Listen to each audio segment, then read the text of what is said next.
नमस्कार बच्चों।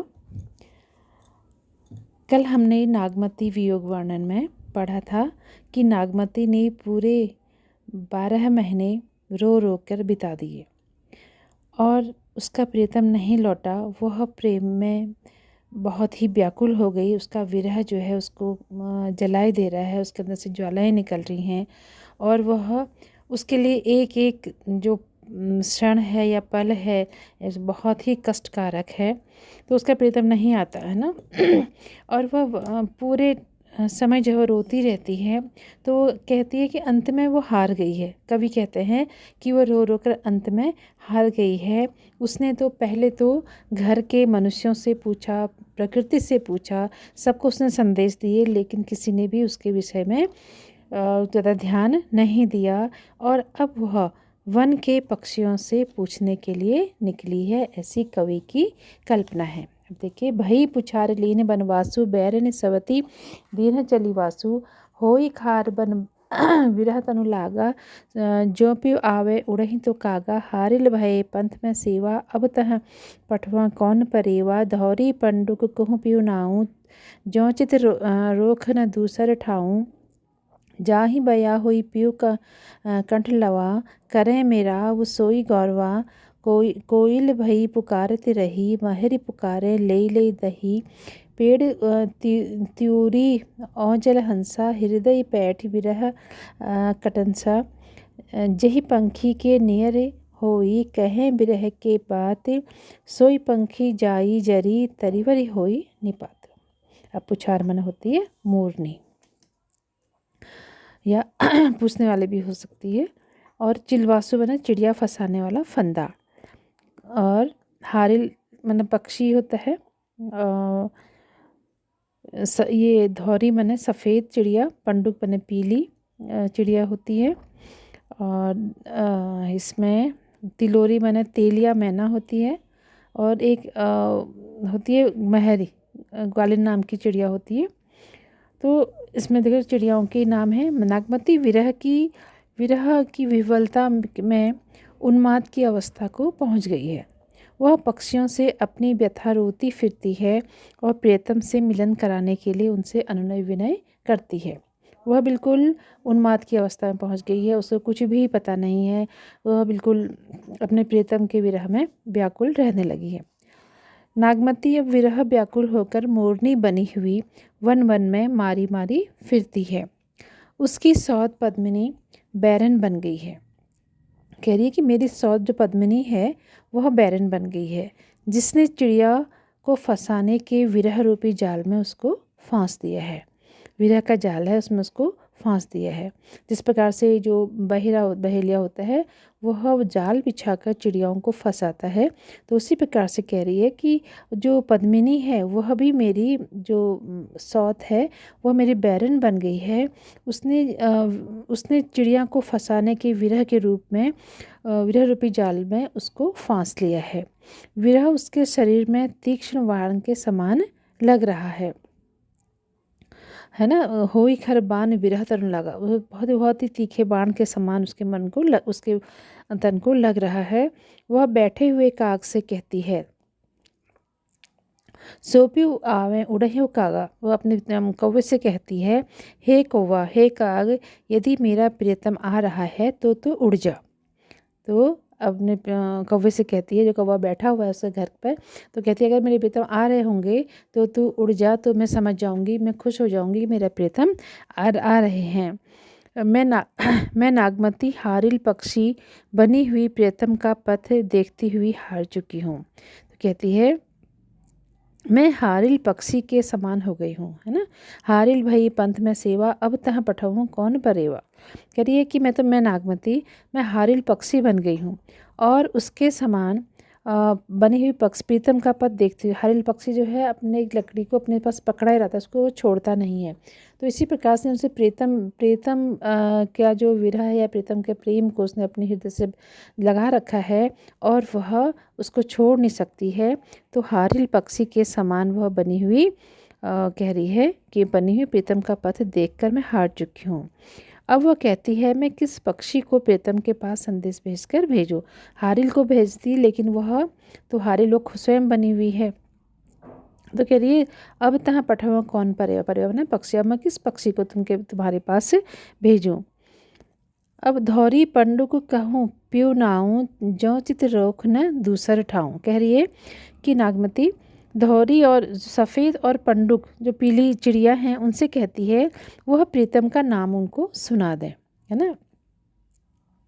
तो प्यूनाऊ कहूँ, प्यूनाऊ तुम जो चहक रही हो इसमें तुम मेरे प्रीतम का नाम मुझे सुना दो। वह चित्रों पक्षी से कहती है कि तू प्रीतम से जाकर कह दे कि यदि उनके हृदय में मेरे प्रति रोष है तो फिर मेरे लिए स्थान कहाँ है ना। जो चित्रोक न दूसरे ठाऊं, तो चित्रोक पक्षी कहते जो देखो मेरे प्रीतम के मन में क्या मेरे लिए स्थान कहाँ पर है, अगर नहीं है तो अगर वो मुझसे क्रोधित हैं तो उन तो मेरे लिए स्थान कहाँ है। हे हे हे पक्षी, तो प्रीतम के पास जाकर मेरा संदेश ले जाकर और फिर लौट कर आ जा।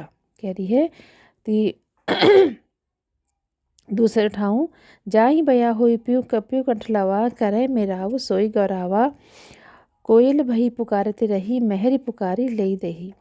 कह रही हे कंठलवा पक्षी, तुम भले ही तुम अच्छे लगने वाले हो, तुम मुझे भी प्रीतम के कंठ लगा लो, है ना। कह रही है तुम मुझे भी प्रीतम के कंठ लगा दो। हे गौरैया, तुम गौरव युक्त कहलाती हो, तुम्हारा गौरव तभी है जब तुम प्रीतम से मेरा मिलन करा दो।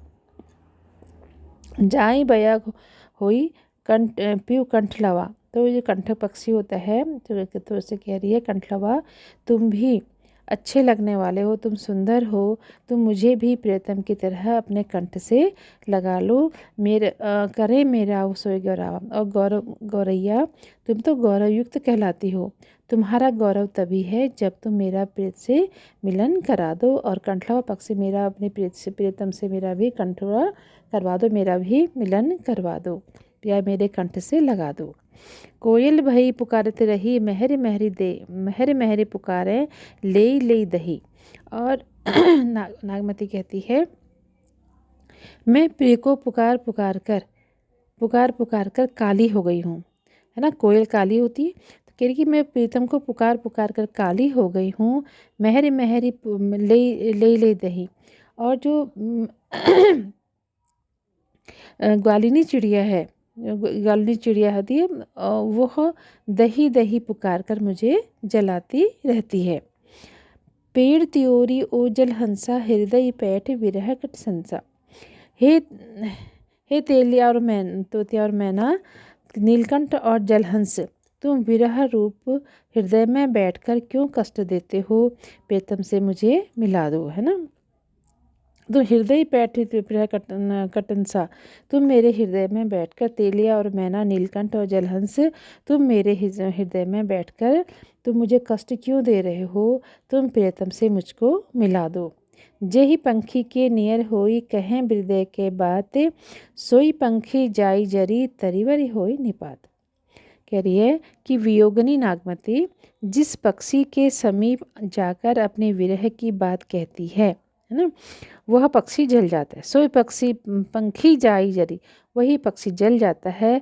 तरीवरी होई निपात, और वह पत्तों से हीन हो जाता है, ऐसा पत्ते सारे उसके गिर जाते हैं। अर्थात जो नागमती का वियोग, नागमती वियोग में इतनी व्याकुल है, उसके हृदय से वो अग्नि निकल रही, उसके शरीर से विरह की ज्वाला निकल रही है, तो जो भी उसके करीब जाता है वो जल जाता है। तो उसको लगता है कि हे पक्षियों के समीप में जा रही हूँ, ये पक्षियों से संदेश भेजती है अपने पति के लिए, लेकिन जिस पक्षी के समीप जाती है वही पक्षी जब विरह में जल जाता है। और जिस पेड़ पर वो पक्षी बैठा है वह पेड़ भी पत्तों से हीन हो जाता है। यहाँ पर नागमती की उन्माद की अवस्था का वर्णन किया है। इसमें श्लेष और अतिशयोक्ति अलंकार है ना। अब अगला देखिए। कुह की जस कोयल रोई, रकत आंसू गूंची बन बोई, भई करमुखी नैन तन राती, को सेराब बिरहा दुखुताती, जह जह ठाड़ी होई बनवासी, तह तह होई धुन प्रचिके राशि, बूंद बूंद मह जानहु जीऊँ, गुंजा गूंज करे पिउ पिउ। तेहि दुख भये परास निपाते, लोह बूढ़ उठे होई राते। राते बिंब भजी तेहि लेहूँ, परवर पाक फाट हिय गोहूँ। देखो जहाँ होई सुराता, जहाँ सो रतन कहे को गाता। नहीं पावस ओहि देसरा, नहीं हेवंत बसंते। ना कोकिल ना पपी हरा, जेहि सुनि आवे कंत। अब कुह की जस कोयल माने कोयल की तरह कूक कूक कर। गुंची माने गुंजा। यह ब्रज की भूमि में होती है और इसका रंग गहरा लाल और मुख काला होता है। तो इसीलिए कहते हैं श्री कृष्ण इसकी माला धारण करते हैं फूलों की। जैसे है ना कि इसमें भी है कि गुंज की माला विराजत सुंदर, सो ही रहे वन में वन वन माली।